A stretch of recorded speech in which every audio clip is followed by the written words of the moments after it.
नमस्कार, मुद्दे की बात में आप सभी का स्वागत है। मैं हूं आपके साथ यशी शुक्ला।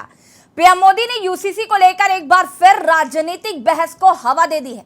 प्रधानमंत्री नरेंद्र मोदी ने मंगलवार को भोपाल में कहा था कि भारत दो कानूनों पर नहीं चल सकता और समान नागरिक संहिता संविधान का हिस्सा है। पीएम के बयान से देश भर में बहस छिड़ गई है, क्योंकि विपक्षी नेताओं ने पीएम मोदी पर कई राज्यों में चुनाव नजदीक आने पर राजनीतिक लाभ के लिए यूसीसी मुद्दा उठाने का आरोप लगाया है। इस मुद्दे पर विपक्ष के एकजुट रहने के आसार कम ही हैं। दरअसल इस मुद्दे पर विपक्षी दल को गुटों में बंटता नजर आ रहा है। जहां पर दिल्ली पंजाब की सत्ताधारी आम आदमी पार्टी ने समान नागरिक संहिता को सैद्धांतिक समर्थन देने का ऐलान किया, तो वहीं कांग्रेस समेत तमाम विपक्षी दल मुखालफत कर रहे हैं और पीएम मोदी पर राजनीतिक लाभ के लिए यूसीसी का मुद्दा उठाने का आरोप लगा रहे हैं। आपको बता दें कि इंडियन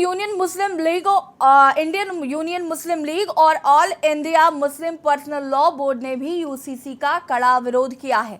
वहीं शरद पवार की पार्टी एनसीपी ने यूसीसी पर न्यूट्रल रुख अपनाते हुए कहा कि हम इसका ना तो विरोध करेंगे और ना ही समर्थन करेंगे।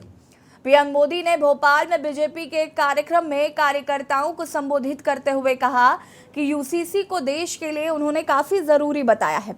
वहीं पर पीएम मोदी के इस बयान से पहले लॉ कमीशन ने यूसीसी पर धार्मिक संगठनों और जनता की राय मांगी थी। लॉ कमीशन के इस कदम के बाद शिवसेना नेता उद्धव ठाकरे ने भी यूसीसी का समर्थन किया था। उन्होंने कहा था कि हम समान नागरिक संहिता का समर्थन करते हैं, लेकिन जो लोग इसे ला रहे हैं उन्हें ये नहीं सोचना चाहिए कि इसमें सिर्फ मुसलमानों को परेशानी होगी, बल्कि इससे हिंदुओं को भी दिक्कत होगी और कई सवाल उठेंगे। आपको बता दें कि यूसीसी सभी धर्मों के लोगों के लिए व्यक्तिगत कानूनों को एक समान संहिता रखने का विचार है और व्यक्तिगत कानून में विरासत, विवाह, तलाक, चाइल्ड कस्टडी और गुजारा भत्ता जैसे कई पहलू शामिल हैं। हालांकि वर्तमान में भारत के व्यक्तिगत कानून काफी जटिल और विविध है और प्रत्येक धर्म अपने विशिष्ट नियमों का पालन करता है। आज हम इसी पर चर्चा करेंगे, क्योंकि ये मुद्दा काफी अहम हो गया है। और यूसीसी को लेकर आपको बता दें कि जहां एक और प्रधानमंत्री नरेंद्र मोदी मुखर नजर आ रहे हैं, तो तमाम जो विपक्षी पार्टियां हैं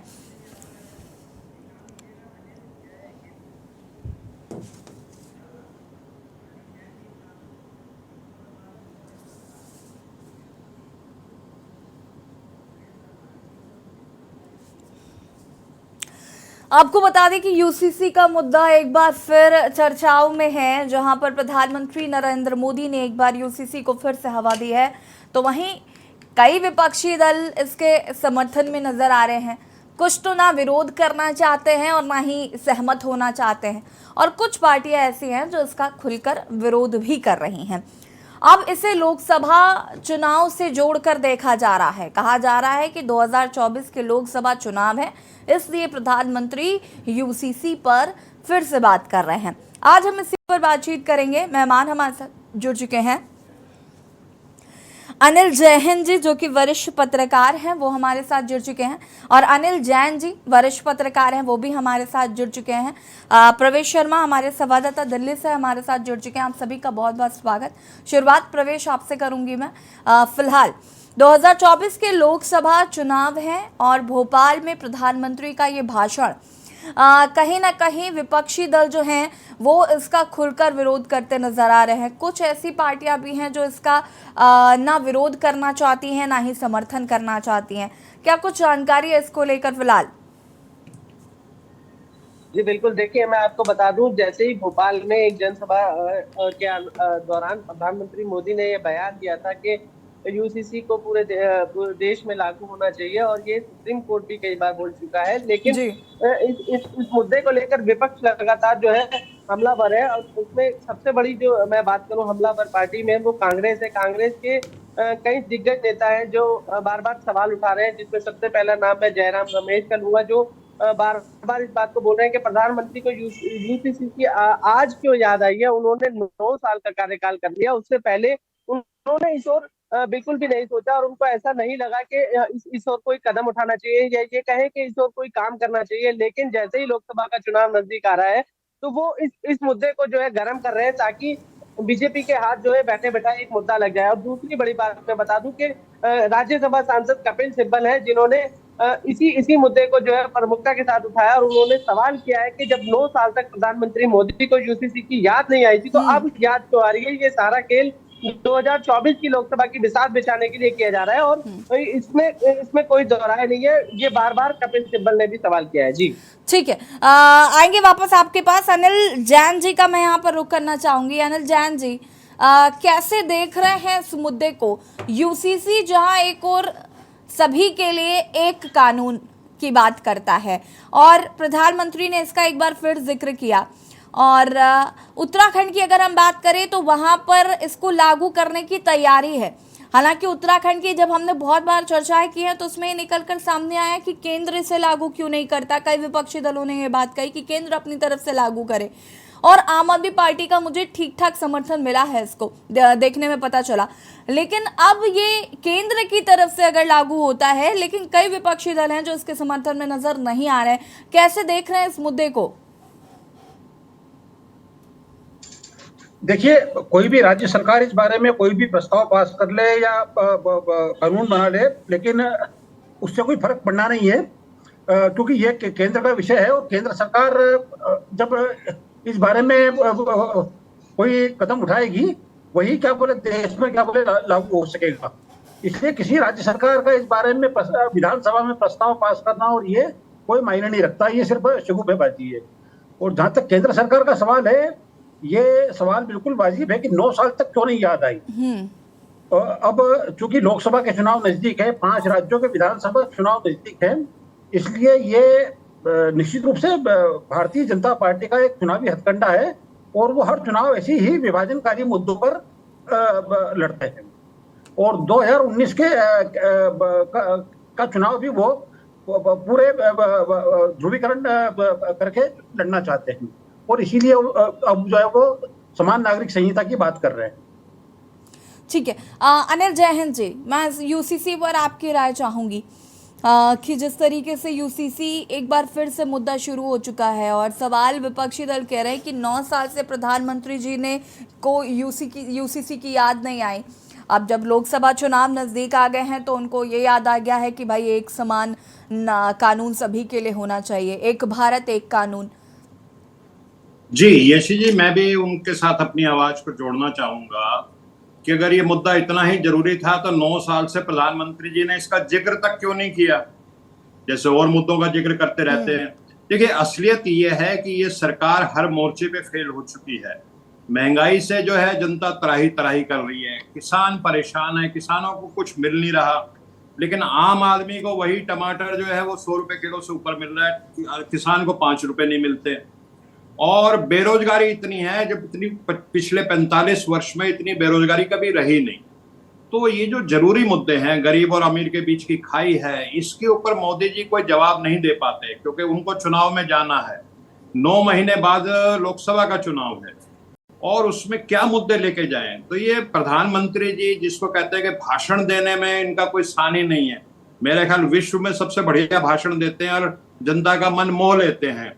तो वो इकबाल साहब का एक शेर भी है कि इकबाल बड़ा मनमोहक है, मन मोह लेता है बातों से, और गुफ्तार का गाजी बन तो गया, किरदार का गाजी बन ना सका। यानी जो डिलीवरी थी सरकार की, जो महंगाई पे, बेरोजगारी पे, वो नहीं हो पाई। तो लोगों का ध्यान भटकाने के लिए ये मुद्दा को उठाया जा रहा है। और नहीं तो क्या कर्नाटक में बजरंग बली नहीं चले इसलिए अब ये यूसीसी शुरू हो गया है कि अब भगवान नैया पार नहीं लगा रहे हैं तो यूसीसी पार लगा दे? नहीं, वही आप बिल्कुल ठीक कह रहे हैं, लेकिन कर्नाटक से सबक लेना चाहिए कि वहां बजरंगबली नहीं चले। और ये जो एक रूपता की बात है, मैं कर्नाटक के कुछ पत्रकारों से बात कर रहा था, वहां एक मुद्दा बहुत जबरदस्त था जिसका मीडिया में ज्यादा जिक्र नहीं हुआ, लेकिन ग्राउंड लेवल पे था। कर्नाटक के लोग कहते थे कि हमारे ऊपर हिंदी थोपने का प्रयास किया जा रहा है। ये एक मुद्दा था वहां पे, जिसकी वजह से बीजेपी के खिलाफ लोगों ने वोट दिया। तो जब ये चीजें एक रूपता थोपने की कोशिश की जाएगी तो उसका कहीं ना कहीं प्रतिक्रिया होगी जनता में। और भारत तो जो है ये तो एक जिसको कहते हैं यूरोप से ज्यादा विविधता वाला देश है। एक देश है, यूरोप में 44 देश हैं, लेकिन उससे बड़ा क्षेत्रफल है, उससे ज्यादा विविधता है खान पान की, धर्म की, जाति की, भाषा की। तो यहाँ एक रूपता में करना, और हमने देखा कि जो हमारी महामहिम है राष्ट्रपति मोदी जी, उनको मंदिर में प्रवेश नहीं करने दिया जाता, जो आर्म्ड फोर्सेस की सुप्रीम कमांडर है। तो हमारे हिंदू धर्म में भी एक कॉमन सिविल कोड होना चाहिए ना, कि हर एक को अधिकार होना चाहिए मंदिर के अंदर जाने का या पुजारी बनने का।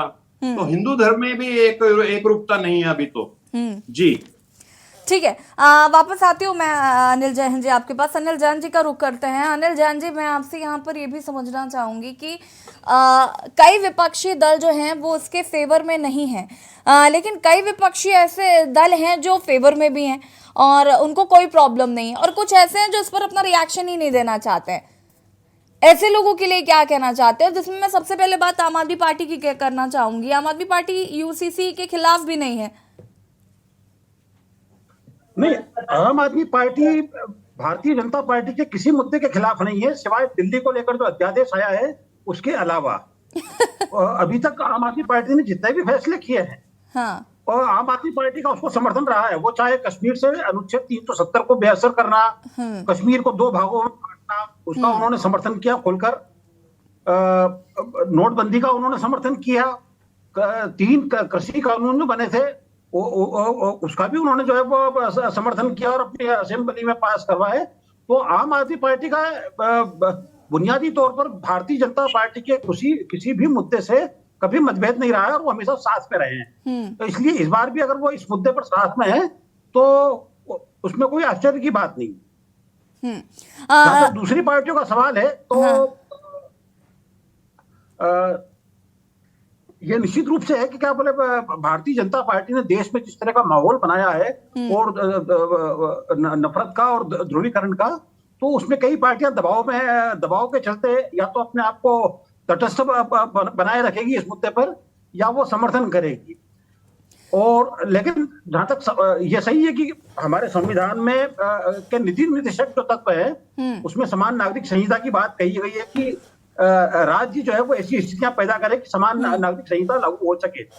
लेकिन भारत जैसे देश में ये कतई संभव नहीं हो सकता।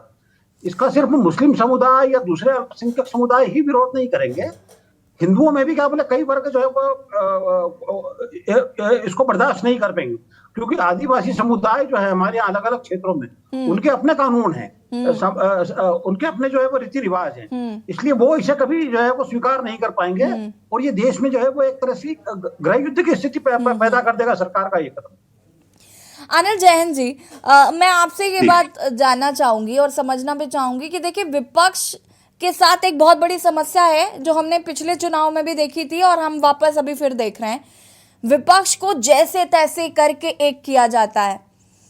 ममता बनर्जी ने बहुत कोशिश की, फिर ममता बनर्जी ने हाथ खड़े कर दिए। अभी ये कमान अरविंद केजरीवाल चाह रहे थे कि विपक्ष एकजुट हो जाए, फिर उन्होंने शुरू की। नीतीश कुमार ने बहुत कोशिश की। मैंने देखा कि चौतरफा विपक्ष एकजुट होने की कोशिश करता है, लेकिन बीच में कुछ ना कुछ ऐसा हो जाता है कि 2 खेमे ऑटोमेटिकली बट जाते हैं, जैसा कि हम अभी भी देख रहे हैं।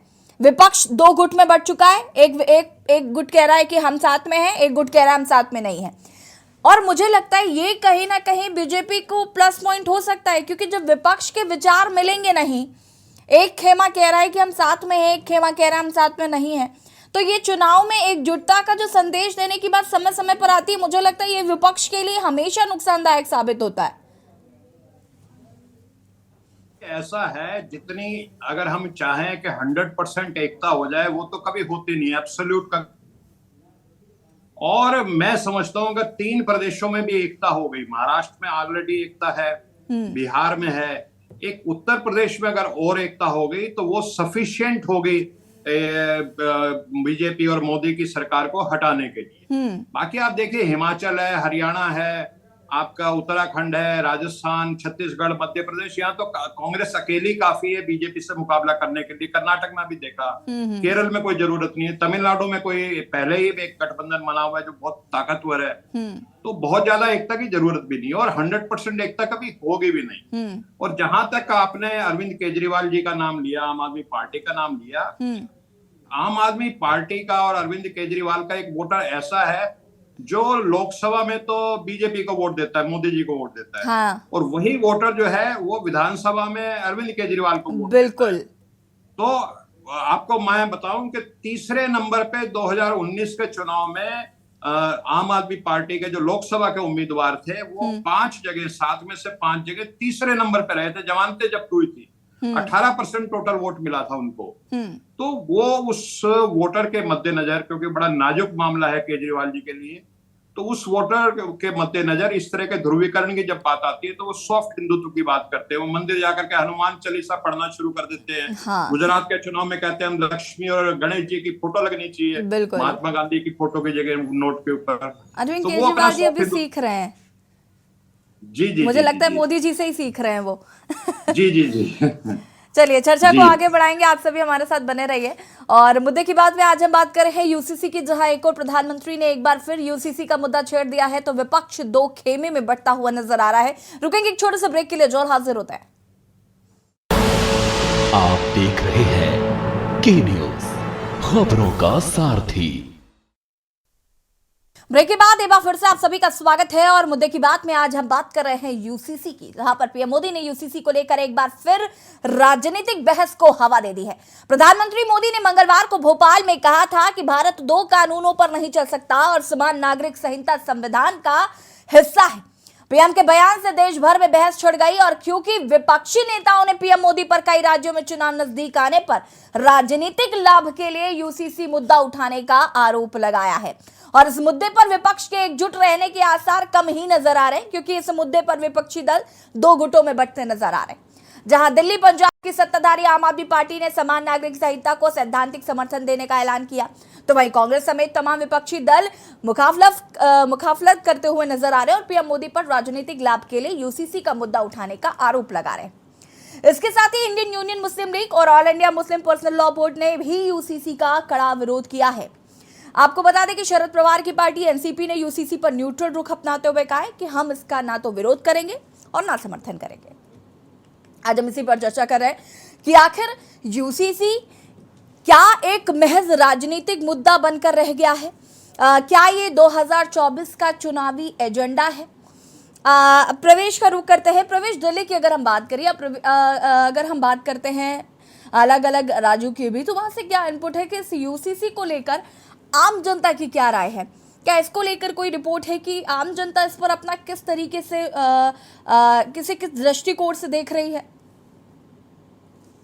इसमें भी मैं बता दूं, विपक्ष की तरह जो है थोड़ा सा बिखराव है। कुछ लोगों का कहना है कि एक देश में एक कानून होना चाहिए, समान कानून होना चाहिए, इसमें कोई दोहराई नहीं है। लेकिन वहीं कुछ लोगों की ये भी राय है कि ये जबरदस्ती थोपने वाली बात है। और ये अलग अलग धर्मों की बात करूं, अलग अलग वर्गों की बात करूं, तो उसमें अलग अलग राय निकलकर सामने आ रही है। कुछ लोगों का मानना है कि ये बिल्कुल ठीक होगा, इसके बहुत फायदे होंगे। कुछ लोगों का मानना ये भी है कि ये हमारे ऊपर एक तरीके से थोपना होगा, जो क्योंकि मैं बात करूं मुस्लिम पर्सनल, मुझे तो लगता है प्रवेश, कुछ लोगों को तो अभी यूसीसी के बारे में पता भी नहीं होगा। ये एक बहुत मुझे लगता है कि एक लंबा चौड़ा शब्द है लोगों के लिए, लेकिन जिसके बारे में जानकारी नहीं है, इसके होने, एक धड़ा तो ऐसा भी है जिसके होने ना होने से किसी को फर्क ही नहीं पड़ता। जी देखिए, मैं आपको बता दूं, दिल्ली में ऐसा तबका तो मुझे लगता है कि वो कम संख्या में है, लेकिन ऐसे लोग बहुत हैं जो इसके मामले में इस मुद्दे की बहस को सुन चुके हैं और कर चुके हैं और उसके साथ अपनी राय भी प्रकट करने लगे हैं। और सबसे बड़ी बात मैं आपको बता दूं, लोगों का कहना यही है कि देश में किसी प्रकार से सांप्रदायिकता का माहौल नहीं बनना चाहिए। चाहे उसके लिए आप कोई भी योजना बनाइए या कोई नया कानून लाइए, लेकिन वो सब एक अच्छे वातावरण में होना चाहिए, जिसमें सबकी सहमति होनी चाहिए। इसके बिना किसी भी कानून को जबरदस्ती लाना या थोपना, ये एक गलत है। ये भी लोगों की राय में शामिल है और मैंने आज सुबह भी कई लोगों से इस पर चर्चा की। जी ठीक है, अनिल जैन जी, आपको क्या लगता है कि यूसीसी क्या 2024 के लिए काफी होगा? देखिए, आप जो ये बार बार ये आप जो कह रही है कि विपक्ष इस पर 2 खेमों में बढ़ गया है, तो मेरा इसमें यह कहना है कि आम आदमी पार्टी का मतलब विपक्ष नहीं होता है, या एनसीपी अगर तटस्थ रहने की बात कर रही है तो एनसीपी का मतलब भी विपक्ष नहीं होता है। देश की सबसे बड़ी विपक्षी पार्टी कांग्रेस वो इसके खिलाफ है, तृणमूल कांग्रेस इसके खिलाफ रहेगी। तमिलनाडु की जो द्रविड़ पार्टियां हैं दोनों, वो इसका समर्थन नहीं कर सकेंगी। बिहार में जनता दल यूनाइटेड और राष्ट्रीय जनता दल वो इसका समर्थन नहीं करेंगे। तो उत्तर प्रदेश में समाजवादी पार्टी इसका समर्थन नहीं करेगी, बहुजन समाज पार्टी इसका समर्थन नहीं करेगी। तो ये कहना तो बिल्कुल गलत है कि विपक्ष इस मुद्दे पर दो खेमों में पड़ गया है। और जहां तक चुनाव में इसके मैटर करने का सवाल है, तो मुझे नहीं लगता कि चुनाव में ये कोई बहुत ज्यादा प्रभावित करेगा। तो अगर ये इतना ज्यादा इफेक्ट नहीं करने वाला है, तो फिर ये चुनावी मुद्दा कैसे हुआ 2024 के लिए? ये बीजेपी को ऐसा लग रहा है कि हम इसके सहारे जो है वो हम चुनावी नैया पार कर लेंगे, लेकिन मुझे नहीं लगता कि ये कोई बहुत ज्यादा ऐसे नहीं। अनिल जी, ये ऐसे भी तो हो सकता है ना कि विपक्ष ऐसा मान रहा हो कि ये चुनावी एजेंडा है। अगर हमें आपको ये बात पता है कि ये इतना ज्यादा इफेक्ट नहीं करेगा या ये इतना काम नहीं करेगा, और बीजेपी का तो हम जानते ही हैं कि वहां पर तो चाणक्य बैठे हैं, क्या उन्हें नहीं पता कि इसकी रणनीति आगे किस तरीके से काम करेगी या नहीं करेगी? नहीं, तो विपक्ष ये प्रतिक्रिया तो देगा ना। विपक्ष चुप तो रह नहीं सकता इस मुद्दे पर कि वो बोलेगा नहीं। विपक्ष ये तो कहेगा कि ये चुनावी हथकंडा है। ये क्यों नहीं कहेगा विपक्ष? और जहां तक जनता के बीच में इसका, तो जनता में ये देश में इतनी जातियां हैं, इतने संप्रदाय हैं, इतने धर्म हैं कि कोई इसे स्वीकार वो नहीं करेगा। ये सिर्फ शहरी जो मिडिल क्लास है और अपर कास्ट है, ये उसको अपील कर सकता है ये मुद्दा। लेकिन मुझे नहीं लगता, क्योंकि पूरा देश जो है वो इतनी जातियों में बटा हुआ है, इतनी विविधताओं में बटा हुआ है। यहाँ हमारे देश में एक कानून संभव ही नहीं है। अनिल जैन जी, एक कानून के पहले आप जातियों को एक क्यों नहीं कर देते हैं? समान जाति क्यों नहीं होना चाहिए समान कानून के बजाय? इतना डिस्क्रिमिनेशन है हमारे समाज में जातियों के बीच में कि अभी राष्ट्रपति जगन्नाथ मंदिर में गई थी, उनको अंदर नहीं जाने दिएगा। उसके पहले राष्ट्रपति रामनाथ कोविंद थे, उनको जगन्नाथपुरी के मंदिर में प्रवेश नहीं करने दिया गया था। तो आप जो है वो कैसे इस देश में एक अनिल जैन जी, आपका रिएक्शन चाहूंगी मैं इस पर। जी बिल्कुल ठीक है, मैं जैन साहब के साथ बिल्कुल सहमत हूँ। और देखिए, असली बात यह है कि कोई जनता का आंदोलन हो रहा है क्या इस समय के जो यूसीसी के लिए हो? कोई जनता से आवाज आ रही है? हम किसान आंदोलन देख रहे हैं, हम पहलवानों का आंदोलन देख रहे हैं, हम और आंदोलन कई देख रहे हैं बेरोजगारों की तरफ से, लेकिन महंगाई के खिलाफ आंदोलन है, लेकिन जनता की तरफ से तो ये मुद्दा आ नहीं रहा। अब मोदी जी चाहते हैं कि पूरा विपक्ष उनके पीछे, मोदी जी ये चाहते हैं कि सारा विपक्ष उनके पिच पे आकर के खेले, और विपक्ष इतना समझदार है कि वो इसको नैरेटिव नहीं बनने देगा। वो कास्ट सेंसस की बात करेगा, वो महंगाई की बात करेगा, वो बेरोजगारी की बात करेगा। इस मुद्दे पे ज्यादा आप इसलिए देख रहे हैं कि कोई स्ट्रॉन्ग रिएक्शन नहीं आएगा इसी वजह से, क्योंकि अगर इसको ज्यादा नैरेटिव बना दिया और यही मुद्दा बना दिया चुनाव में, और मोदी जी भी यही चाहते हैं। मैं देख रहा था बहुत सारे जो मुस्लिम संगठन हैं वो कह रहे हैं हम इसके खिलाफ सड़कों पे नहीं आएंगे। ठीक है, अपनी राय तो रखेंगे, अपनी प्रतिक्रिया देंगे, लेकिन कोई ऐसा नहीं कि सड़कों पे आके आंदोलन करके इसको 2024 का मुद्दा बना दे लोकसभा के चुनाव का। तो सब समझदार है अब की बार, और वो कोई भी मोदी जी के पिच पे आकर के गेम नहीं खेलेगा। जी चलिए देखते हैं कि ये कितना बड़ा मुद्दा आगे जाकर बनता है। फिलहाल बहुत बहुत शुक्रिया आप सभी का चर्चा में शामिल होने के लिए। और मुद्दे की बात में आज हम बात कर रहे हैं यूसीसी पर। जिस तरीके से रार छिड़ गई है, एक और जहां प्रधानमंत्री ने यूसीसी का जिक्र भोपाल में किया, तो उसके बाद में विपक्षी खेमे में हलचल मच गई है, और विपक्ष भी दो खेमों में बंटता हुआ नजर आ रहा है। एक खेमा इसके समर्थन में है, तो एक खेमा इसके अलग है। कांग्रेस की बात करें तो कांग्रेस इसके बिल्कुल विरोध में है। तो ऐसे में देखना होगा कि क्या 2024 के लोकसभा चुनाव में यूसीसी बड़ा मुद्दा बन सकता है। मुद्दे की बात में फिलहाल इतना ही। देखते रहिए के न्यूज़ इंडिया। नमस्कार।